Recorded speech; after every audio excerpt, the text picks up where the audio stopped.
سلام، ممنونم از اینکه دستگاه واکس کفش آنا رو انتخاب کرده ایم. در این برنامه نحوه کار با این دستگاه رو به شما توضیح خواهیم داد. همراه این دستگاه دفترچه راهنما که حتما مطالعه بفرمایید و کارت ضمانت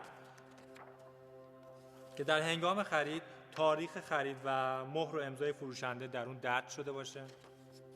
بدنه این دستگاه تمام فلزی و با رنگ پودری الکتروستاتیک می باشد. موتور فنکوئلی با استاندارد ملی، فرچه خاکگیر، فرچه براق کننده، شیر مکانیکی واکس، چراغ روشن کننده سطح کفش و شاسی راه انداز و تایمر قطع کن که بعد از 40 ثانیه دستگاه رو خاموش میکنه موجود می باشد. به منظور جلوگیری از رنگی شدن لباس کاربر در این دستگاه حتما از واکس بیرنگ استفاده میکنیم. حالا نحوه راه اندازی. ابتدا دستگاه رو در یک سطح صاف قرار میدیم، در غیر این صورت دچار لرزش میشه دستگاه. در کابینت رو باز میکنیم. داخل این محفظه ظرف مخزن واکس قرار داره و یک بطری واکس بیرنگ. بعد از پر کردن مخزن واکس و باز کردن شیر مکانیکی در کابینت رو میبندیم.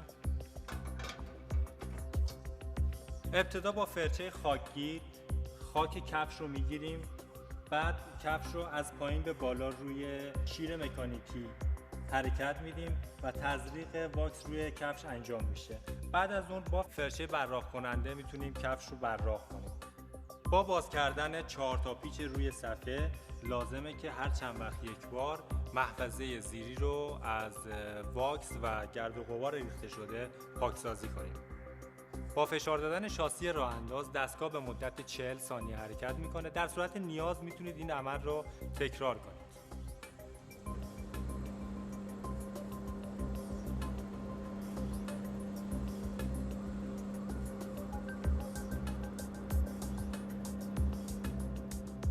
این دستگاه دقیقاً مشابه دستگاه قبلی کار میکنه، با این تفاوت که روشن و خاموش شدنش توسط این پدال با یک بار فشار دادن روشن و مجددا با فشار دادن خاموش میشه و مخزن اون از بالا به این شکل پر میشه